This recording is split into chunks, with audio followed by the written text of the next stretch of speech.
হযরত আবু হুরায়রা রাদিয়াল্লাহু তাআলা আনহু বর্ণনা করেন, কঠিন কিয়ামতের ময়দানে সর্বপ্রথম নামাজের হিসাব হবে। কোন ব্যক্তির যদি নামাজ সঠিক হয়ে যায়, ওই ব্যক্তির প্রত্যেকটা ইবাদত আল্লাহর দরবারে কবুল হয়ে যাবে, সুবহানাল্লাহ বলেন। আর কোন ব্যক্তি যদি নামাজের মধ্যে ধরা খেয়ে যায়, নামাজ তার সঠিকভাবে হয় না, ও দোস্ত তুমি জানিয়ে রাখো, তোমার প্রত্যেকটা ইবাদতের মধ্যে তোমাকে ধরা খেতে হবে। নামাজ এমন একটা ফায়দার ইবাদত, এমন একটা ফজিলতের ইবাদত। হযরত আবু হুরায়রা রাদিয়াল্লাহু তাআলা আনহু থেকে বর্ণিত অন্য হাদিসের মধ্যে হযরত আবু যর গিফারি রাদিয়াল্লাহু তাআলা আনহু থেকে বর্ণিত আছে, রাসূলুল্লাহ সাল্লাল্লাহু আলাইহি ওয়াসাল্লাম একদিন শীতের বেলাতে ঘর থেকে বের হলেন। নামাজ পড়লে কত ফায়দা হবে একটু খেয়াল করে শুনবেন, মনোযোগ দিয়ে যদি আপনি শোনেন, কথাগুলো অন্তরের মধ্যে যদি আপনি গেঁথে নিতে পারেন, ও দোস্ত অন্তরের মধ্যে তুমি গেঁথে নিবে, নামাজের তুমি পাবন্দি করবে, আল্লাহ রাব্বুল আলামিন তোমার তামাম জিন্দেগির গুনাহগুলো মাফ করে দিবে। জোরে কান সুবহানাল্লাহ। মকুন সুস্তি বড় নামাজে পাঞ্জে গানা, মকুন সুস্তি বড় নামাজে পাঞ্জে গানা, ফাওয়াইলুল লিল মুসাল্লিন আল্লাযিনা। আবু যর গিফারি বলেন, রাসূলুল্লাহ সাল্লাল্লাহু আলাইহি ওয়াসাল্লাম বের হলেন শীতের সময়, সব গাছের পাতাগুলো ঝরে ঝরে পড়তেছে। রাসূলুল্লাহ সাল্লাল্লাহু আলাইহি ওয়াসাল্লাম আবু যরকে বললেন, হে আবু যর, দেখো গাছের পাতাগুলো কিভাবে ঝরে ঝরে পড়ে যাচ্ছে। এবার রাসূল গিয়ে একটা গাছের ডাল ধরে এভাবে ঝাঁকুনি মারলেন, মারার সাথে সাথে গাছের মধ্যে যতগুলা পাতা ছিল সব পাতাগুলো ঝরে ঝরে পড়ে গেল। এবার রাসূল আবু যরকে উদ্দেশ্য করে বলতেছে, আবু যর, তুমি কি জানো কোন ব্যক্তি যদি 5 ওয়াক্ত নামাজ পড়ে, 5 ওয়াক্ত নামাজ যদি কোনো ব্যক্তি পড়ে, ওই ব্যক্তির শরীর থেকে এই যে গাছের পাতাগুলো যেভাবে জোরে জোরে পড়ে গেল, ওই ব্যক্তির শরীর থেকে আল্লাহ রাব্বুল আলামিনের পক্ষ থেকে গুনাহগুলো ঝরে পড়বে। জোরে কাম সুবহানাল্লাহ। হযরত আবু হুরায়রা রাদিয়াল্লাহু তাআলা আনহু থেকে হাদিস বর্ণিত আছে, আবু হুরায়রা রাদিয়াল্লাহু তাআলা আনহু বলেন, আমরা রাসূলুল্লাহ সাল্লাল্লাহু আলাইহি ওয়াসাল্লামের কাছে বসে আছি, এমন অবস্থার মধ্যে রাসূলুল্লাহ আমাদেরকে হাদিস শুনাইতেছে, তোমরা শোনো। আমরা বললাম, ইয়া রাসূলুল্লাহ, অবশ্যই আমাদেরকে শুনাইবেন। কয়, শোনো, যদি কোনো ব্যক্তির ঘরের সামনে একটা নদী থাকে, একটা নহর থাকে, যেখান দিয়ে হালকা হালকা স্রোতগুলো বেয়ে বেয়ে চলে যাচ্ছে, এমত অবস্থার মধ্যে ওই নদীর মধ্যে যদি ওই ব্যক্তিটা ওই ঘরওয়ালা যদি ওই নদীর মধ্যে গিয়ে 5 বার দিনের মধ্যে গোসল করে, তাহলে কি তার শরীরের মধ্যে কোনো প্রকারের ময়লা আবর্জনা থাকতে পারে? এবার সাহাবায়ে কেরাম বলতেছে, ইয়া রাসূলুল্লাহ, তা কখনো সম্ভব নয়, একবার গোসল করলেই তো ময়লা শরীর থেকে পরিষ্কার হয়ে চলে যায়। এরপরে যদি 5 বার কোনো ব্যক্তি গোসল করে, তাহলে তো তার শরীরের মধ্যে বিন্দু পরিমাণের ময়লা থাকতে পারে না। এবার রাসূল ডাকতে বলতে, সমস্ত সাহাবায়ে কেরাম তোমরা শুনে রাখো, কোনো ব্যক্তি যদি 5 ওয়াক্ত নামাজ পড়ে, ওই ব্যক্তির শরীর থেকে ওরকম ভাবে গুনাহগুলো ঝরে যায়। জোরে কাম সুবহানাল্লাহ। ও দোস্ত, তুমি যদি নামাজ পড়ো, তোমার অন্তরটা পরিষ্কার হয়ে যাবে। হযরত আলী রাদিয়াল্লাহু তাআলা আনহু থেকে হাদিস বর্ণিত আছে, নামাজ হইতেছে একমাত্র ইবাদত, যে ইবাদত করলে ফেরেশতারা তোমার উপর খুশি হয়ে যাবে। মুসলমানের এটা আলামত, তোমার দোয়াগুলো আল্লাহর দরবারে কবুল হয়ে যাবে। তুমি যে চাহিদা অনুযায়ী আল্লাহ রাব্বুল আলামিনের কাছে দোয়া করবে, ওই চাহিদাই তোমার পূরণ হয়ে যাবে। নামাজ যেই ব্যক্তি পড়ে না, তার দোয়া কবুল হওয়ার কোনো সম্ভাবনা নেই, কারণ নামাজের মাধ্যম দিয়েই তোমার লোক আল্লাহ রাব্বুল আলামিনের কাছে চায়। মানুষ তো একমাত্র নামাজের মাধ্যমে আল্লাহ রাব্বুল আলামিনের কাছে যায়। বান্দার নামাজ পড়তে আসার পরে যখন বান্দা উচ্চারণ করে আলহামদু, কি বলছে? আলহামদু। এবার আল্লাহ বলে, কার তুমি প্রশংসা করলে, কার জন্য হামদ করলে, কার জন্য তুমি প্রশংসা করলে, কার তুমি প্রশংসা করলে? বান্দা যখন বলে লিল্লাহ, আল্লাহ রাব্বুল আলামিনের জন্য প্রশংসা করলাম।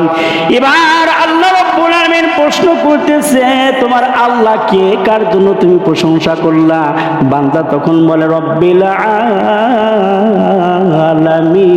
আলামিন, আমার হইতেছে রব্বুল আলামিন, আমার আল্লাহ হইতেছে রব্বুল আলামিন, যিনি সমস্ত জাহানকে পালনেওয়ালা, তিনি সমস্ত জাহানের রিজিক দেনওয়ালা, তিনি সমস্ত জাহানকে সব কিছু দিয়ে দায়িত্ববান গ্রহণ করনেওয়ালা।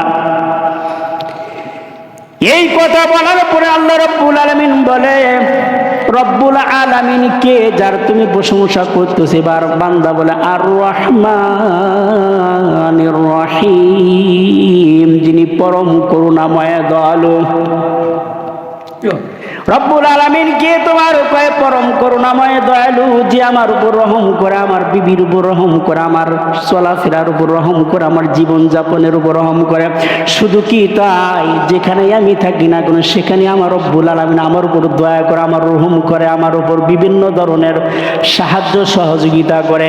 আমি যখন বিপদের মধ্যে পড়ে যাই আমার রব্বুল আলামিন আমাকে সাহায্য করে। আমি যখন বিপদ থেকে উঠতে পারি না, দুনিয়ার সমস্ত মাখলুকাত থেকে যখন আমি আর হাতটা গুটায় নেই, সেই মুহূর্তের মধ্যে আমার রব্বুল আলামিন আমাকে রহম করে। জোরে কোন সুবহানাল্লাহ। এবার রব্বুল আলামিন বলতেছে রহমান, তো তুমি বললে কে তুমি রহমান, কে দয়ালু? তখন যখন বান্দা বলে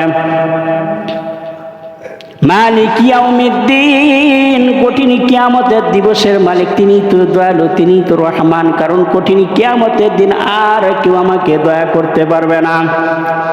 ও দোস্ত, দুনিয়াতে থাকাকালীন মানুষ বিপদের মধ্যে পড়লে একজন আর একজনকে সাহায্য সহযোগিতা করতে পারে। ভাই ভাইয়ের জন্য এগিয়ে আসে, স্বামী তার স্ত্রীর জন্য এগিয়ে আসে, পাড়ার প্রতিবেশী বিপদের মধ্যে পড়লে আপনার জন্য এগিয়ে আসবে। আপনার ঘরের মধ্যে আগুন ধরেছে, পাড়ার প্রতিবেশী পানি নিয়ে আসবে ওই আগুনকে নিবানোর জন্য। কিন্তু কঠিন কিয়ামতের ময়দানে এমন অবস্থা হবে রে, কেউ কারো সাহায্য সহযোগিতা করতে পারবে না। আল্লাহ রাব্বুল আলামিন বলেন ইয়াউমা ইয়াফিরুল মারউ মিন আখিহি ওয়া উম্মিহি আবিহি ওয়া সাহিবাতিহি ওয়া বানি লিকুল্লি ইমরিইম মিনহুম ইয়াউমাইযিন শাআনু ইউগনি। কঠিন কিয়ামতের ময়দানে ভাই ভাই থেকে পলায়ন করবে, পিতামাতা তার সন্তান থেকে পলায়ন করবে, সন্তান তার পিতামাতা থেকে পলায়ন করবে, কেউ কারো কোনো খবর নিতে পারবে না। ওই কঠিন কিয়ামতের ময়দানে মালিক হব আমি আল্লাহ, আমি হইতেছে রহমান। আল্লাহ রাব্বুল আলামিন তখন জিজ্ঞাসা করে কঠিন কিয়ামতের ময়দানের মালিক আমি আল্লাহ। এরপরে যখন বান্দা বলে ইয়্যাকা না'বুদু ওয়া ইয়্যাকা নাস্তাঈন, আমি তোমার কাছে সাহায্য চাই, তোমার কাছে আমি প্রার্থনা করি, তখন আল্লাহ রাব্বুল আলামিন জিজ্ঞাসা করে কার কাছে তুমি প্রার্থনা করো, তুমি কি চাও? তখন বান্দা বলে ইহদিনাস সিরাতাল মুস্তাকিম, আমি সিরাতাল মুস্তাকিম চাই, সঠিক পথের দিশা আমি তোমার কাছে যাই। এবার রব্বুল আলামিন জিজ্ঞাসা করে কাদের রাস্তা তুমি চাও, কোন রাস্তায় তুমি চলতে চাও? এবার বান্দা বলে আমি ওই সমস্ত লোকদের রাস্তায় চলতে চাই যাদের উপর তুমি তোমার পুরস্কার অবতীর্ণ করেছো, পুরস্কার দিয়েছো। ওই সমস্ত লোকদের রাস্তার উপর আমি চলতে চাই না যাদের উপর তুমি গুসা করেছো, যাদের উপর তোমার গজব নাজিল হয়েছে। এইভাবে যখন বান্দা নামাজ পড়ে, বান্দা নামাজ পড়তে দেরি হবে, আল্লাহ রাব্বুল আলামিন এই নামাজ কবুল করতে দেরি হবে না। জোরে কান সুবহানাল্লাহ। মকুল সুস্তি বর নামাজে পাঞ্জে গানা, মকুল সুস্তি বর নামাজে পাঞ্জে গানা, ফাওয়াইলুল লিল মুসাল্লিন আল্লাযিনা, এটাই আল্লাহ রাব্বুল আলামিন বুঝাইতেছেন ওয়া ইউকিমুনাস সালাহ। বান্দা নামাজ পড়বে, যেখানে মুত্তাকিদের আলোচনা নিয়ে আসা হয়েছে, যেখানে পরহেজগারদের আলোচনা নিয়ে আসা হয়েছে, সেখানে আমার রব্বুল আলামিন নামাজীদের আলোচনা নিয়ে আসছে। কারণ নামাজ এমন একটা ইবাদত, যে ইবাদত করলে আল্লাহ রব্বুল আলামিনের নৈকট্য পর্যন্ত বান্দা পৌঁছে যায়। জোরে কান সুবহানাল্লাহ। হাদিস শরীফের মধ্যে বর্ণিত আছে কোন ব্যক্তি যদি ইহতিমামের সাথে 5 ওয়াক্ত নামাজ পড়ে, গুরুত্ব সহকারে 5 ওয়াক্ত নামাজ যদি কোনো ব্যক্তি পড়তে পারে, আল্লাহ রাব্বুল আলামিন তাকে 5টি পুরস্কারে পুরস্কৃত করবেন। ও দোস্ত খুব খেয়াল করে শুনবেন, 1 নাম্বার পুরস্কার, দুনিয়ার মধ্যে যে জিনিসটা নিয়ে আমরা মারামারি হানাহানি কাটাকাটি, ভাই ভাইয়ের সাথে শত্রুতা, স্ত্রীর সাথে শত্রুতা, ভাইয়ের সাথে মিল নাই, পাড়ার প্রতিবেশীর সাথে মিল নাই, যেটা হলো রিজিকের ব্যাপারটা। এই রিজিকের কারণে মানুষ চুরি করতেছে, ডাকাতি করতেছে, বিভিন্ন ধরনের আহাজারি করতেছে, মদ খাইতেছে, ঘুষ খাইতেছে, সুদ খাইতেছে, শুধু রিজিকটারে নিয়ে পেরেশানি করে। আল্লাহ রাব্বুল আলামিন বলেন, যে ব্যক্তি 5 ওয়াক্ত নামাজ পড়ে, রাসূলের মাধ্যম দিয়ে আল্লাহ রাব্বুল আলামিন জানিয়ে দিলেন, যে ব্যক্তি 5 ওয়াক্ত নামাজ এতে আমার গুরুত্ব সহকারে পড়বে, আমি আল্লাহ তাকে 5টি পুরস্কার দিয়ে দেব। 1 নাম্বার পুরস্কার, আমি তার রিজিকের অভাবটাকে হটায় দিব। জোরে কান সুবহানাল্লাহ। রিজিকের অভাব যদি কোনো ব্যক্তির না থাকে, কোনো ব্যক্তির যদি কোনো ধরনের রিজিকের অভাব না থাকে, ওই ব্যক্তি কি কখনো পাপাচারে লিপ্ত হবে? আমরা রিজিক দ্বারা বুঝতেছি যে খালি ভাত খাওয়া আর ভালো ভালো খাওয়া, এটাই তো রিজিক নয়। রিজিকের 1 নাম্বার অর্থ হইতেছে আল্লাহ তোমাকে সম্মানীভাবে রাখবে। সুবহানাল্লাহ বলেন। রিজিকের দ্বারা শুধু খাওয়াটা এটাই উদ্দেশ্য নয়। 1 নাম্বার রিজিক হইতেছে তোমাকে যেই পরিমাণ, যেখানে যতটুকু সম্মান তোমার দরকার, ততটুকু সম্মান আল্লাহ আসমান থেকে তোমার জন্য ব্যবস্থা করে দেবে। সুবহানাল্লাহ। রিজিকের 1 নাম্বার অর্থ হলো সম্মানের সাথে আল্লাহ রাখবে। অনেক মানুষের টাকা আছে, পয়সা আছে, কোটি কোটি টাকার মালিক, কিন্তু সম্মান তার সমাজের মধ্যে না। এরকম মানুষ অনেক আছে। টাকা থাকতে পারে, টাকা তো মেথরের ঘরেও আছে। তুমি পাক্কা মুসলমান, তোমার কাছেও যেরকম 1000 টাকার নোট, যে মেথর পায়খানা পরিষ্কার করতেছে তার কাছেও 1000 টাকার নোট আছে। এর দ্বারা বোঝা গেল যে টাকাটাই মানুষকে সম্মানিত করবে না। সম্মানের মালিক কে? আল্লাহ। কুলিল্লাহুম্মা মালিকাল মুলক। সম্মানের মালিক কে? আল্লাহ। ইজ্জতের মালিক আল্লাহ। তো একমাত্র হইতেছে আল্লাহ রাব্বুল আলামিন বুঝাইতেছে যে রিজিকের অভাব তোমার দূর করে দিবে, মানে তোমাকে সম্মান দান করবে আল্লাহ। তোমার যেখানে যতটুকু সম্মানের দরকার ততটুকুই আল্লাহ সম্মানের ব্যবস্থা করে দেবে। সুবহানাল্লাহ। এরপরে আল্লাহ রাব্বুল আলামিন রাসূলের মাধ্যম দিয়ে বলতেছেন, 1 তোমার রিজিকের অভাব হটায় দিবে। 2 নাম্বার, দোস্ত, প্রত্যেকটা মানুষ কবরের মধ্যে যাবে। এমন কোন ব্যক্তি নাই যে কবরের মধ্যে যাবে না।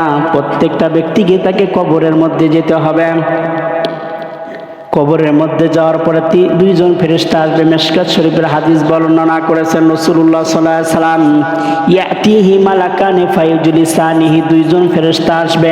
আসার পর জিজ্ঞাসা করবে, মান রব্বুকুম ওয়া মা দীনুকুম মান নাবিয়্যুকুম। এই 3টা প্রশ্নের উত্তর যেই ব্যক্তি দিতে পারবে, আল্লাহ রাব্বুল আলামিনের নবী রাসূল বলেন, ওই ব্যক্তির জন্য ফাআফরিশু লাহু মিনাল জান্নাহ ওয়া আলবিসু লাহু মিনাল জান্নাহ। এই ব্যক্তির জন্য জান্নাতের বিছানা বিছায়া দাও, এই ব্যক্তির জন্য জান্নাত থেকে পোশাক নিয়ে এসে তাকে পরায়া দাও। আর রাসূল বলেন, নামকাও নামাতুল আরুস, তুমি ঘুমায়া পড়ো। নবদুলহান যেরকম আনন্দের সাথে ঘুমায়া পড়ে, এই ঘুম তোমার ভাঙবে যেদিন হাসরের ময়দান কায়েম হবে। জোরে কান সুবহানাল্লাহ। আর রাসূল বলেন, যদি কোনো ব্যক্তি 3টা প্রশ্নের উত্তর না দিতে পারে, ফাআফরিশু লাহু মিনাল নার ওয়া আলবিসু মিনান নার, তুমি জাহান্নাম থেকে তার জন্য পোশাক নিয়ে এসে দাও, জাহান্নামের পোশাক তাকে পরায় দাও, জাহান্নাম থেকে বিছানা নিয়ে এসে তাকে কবরের মধ্যে বিছায়া দাও, আর জাহান্নামের সাথে তার শুরু করে দাও কিয়ামত পর্যন্ত। যতদিন পর্যন্ত হাসর কায়েম না হবে, কিয়ামত পর্যন্ত তাকে আযাব দেওয়া হবে। এই যে বললাম, যে ব্যক্তি 5 ওয়াক্ত নামাজ গুরুত্ব সহকারে আদায় করবে, আল্লাহ রাব্বুল আলামিন তার কবরের মধ্যে যে আযাব আছে, আযাবকে হটায় দিবে। জোরে কান সুবহানাল্লাহ। 3য় নাম্বার, তাকে যে পুরস্কারটা দেওয়া হবে, যদি 5 ওয়াক্ত নামাজ ইহতিমামের সাথে গুরুত্ব সহকারে আদায় করে। 3 নাম্বার যে অপশনটা, 3 নাম্বার যে ফায়দাটা তাকে দেওয়া হবে, আল্লাহ রাব্বুল আলামিনের রাসূল বলেন, ওই ব্যক্তিকে ডান হাতে আমলনামা দেওয়া হবে।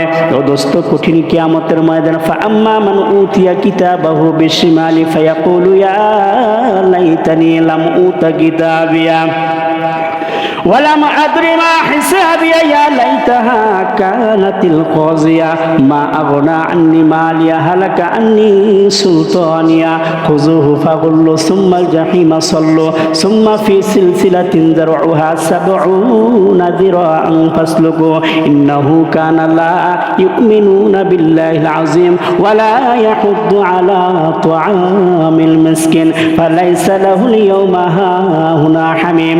কঠিন কিয়ামতের ময়দানে যখন মানুষকে ডান হাতে আমলনামা দেওয়া হবে, ওই ব্যক্তি খুশিতে আত্মহারা হয়ে যাবে। আর যেই ব্যক্তির আমলনামা বাম হাতের মধ্যে আল্লাহ রাব্বুল আলামিন ধরায় দিবেন, ওই ব্যক্তি বলতে থাকবে ইয়া লাইতাহা কানাতিল কাযিয়া মা আগনা আন্নি মালিয়া, আমার সুলতানিয়াত কোথায় গেল, আমার বাদশাহী কোথায় গেল, আমার রাজত্ব কোথায় গেল, আমার মাল কোথায় গেল, আমার তো সব কিছু ধ্বংস হয়ে গেল। আল্লাহ রাব্বুল আলামিন বলবেন খুযুহু ফাগুল্লু, তাকে ধরো এবং নিক্ষেপ করো। কিভাবে ধরবে? আল্লাহ রাব্বুল আলামিন বলতেছেন সুম্মা ফি সিলসিলাতিন যারউহা সাবউনা যিরাআন ফাসলুকু, তাকে 70 হাত জিনজির দ্বারা আবদ্ধ করো, আবদ্ধ করে জাহান্নামের তলদেশের মধ্যে নিক্ষেপ করো। কি জন্য নিক্ষেপ করবে? ওয়ালা ইয়াহুদ্দু আলা তুআমিল মিসকিন, তাকে সে মিসকিনকে খাবার দিত না, সে কিয়ামতের দিবসকে অস্বীকার করত। ফালাইসা লাহুল ইয়াউমা হাহুনা হামিম, সেখানে কোনো বন্ধু থাকবে না, সেখানে কোনো বান্ধব থাকবে না, কেউ কাউকে সাহায্য করতে পারবে না। ও দোস্ত, তুমি যদি 5 ওয়াক্ত নামাজ ইহতিমামের সাথে আদায় করতে পারো, দ্বিতীয় নাম্বার অপশন, আল্লাহ রাব্বুল আলামিন কঠিন কিয়ামতের ময়দানে তোমার ডান হাতের মধ্যে আমলনামা দিবে। জোরে কান সুবহানাল্লাহ। চতুর্থ নাম্বার যেটা বলছেন, রাসূল বলতেছেন যে ব্যক্তি 5 ওয়াক্ত নামাজ ইহতিমামের সাথে আদায় করবে, চতুর্থ নাম্বার পুরস্কারটা আল্লাহ রাব্বুল আলামিন যেটা দিবে সেটা হলো 30,000 বছরের পুলসিরাত আল্লাহ রাব্বুল আলামিন বিজলির আকারে পার করে দিবেন। জোরে কান সুবহানাল্লাহ। পঞ্চম নাম্বার, যেই ব্যক্তি 5 ওয়াক্ত নামাজ ইহতিমাম আর গুরুত্ব সহকারে আদায় করবে, দোস্ত তুমি জানিয়ে রাখো আল্লাহ রাব্বুল আলামিন তোমাকে বিনে হিসাবে আল্লাহর তৈরি জান্নাতের মধ্যে পৌঁছায় দিবে। জোরে কান সুবহানাল্লাহ। এইভাবে যদি কোনো ব্যক্তি নামাজ আদায় করতে পারে, এগুলো তো ফায়দার কথা বলা হলো, এগুলা তো লাভের কথা বলা হলো। এরকম ভাবে তুমি যদি নামাজ না পড়ো, তুমি যদি নামাজের প্রতি ভ্রুক্ষেপ না করো, তুমি যদি নামাজের প্রতি কোনো মনোযোগ না নিয়ে আসো, ও দোস্ত এরকম ভাবেই তোমাকে আযাবের মধ্যে গ্রেফতার করা হবে। এটাই আল্লাহ রাব্বুল আলামিন বলতেছেন ওয়া ইউকিমুনাস সালাতা ওয়া মিম্মা রাযাকনাহুম ইউনফিকুন।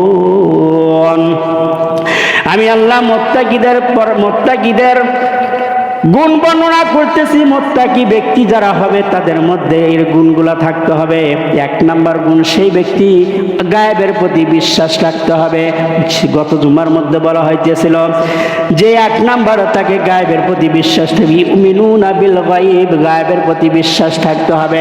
আর দ্বিতীয় নাম্বার মুত্তাকির যে অপশন বলা হলো ওয়া ইউকিমুনাস সালাহ, যে তোমাকে নামাজ আদায় করতে হবে।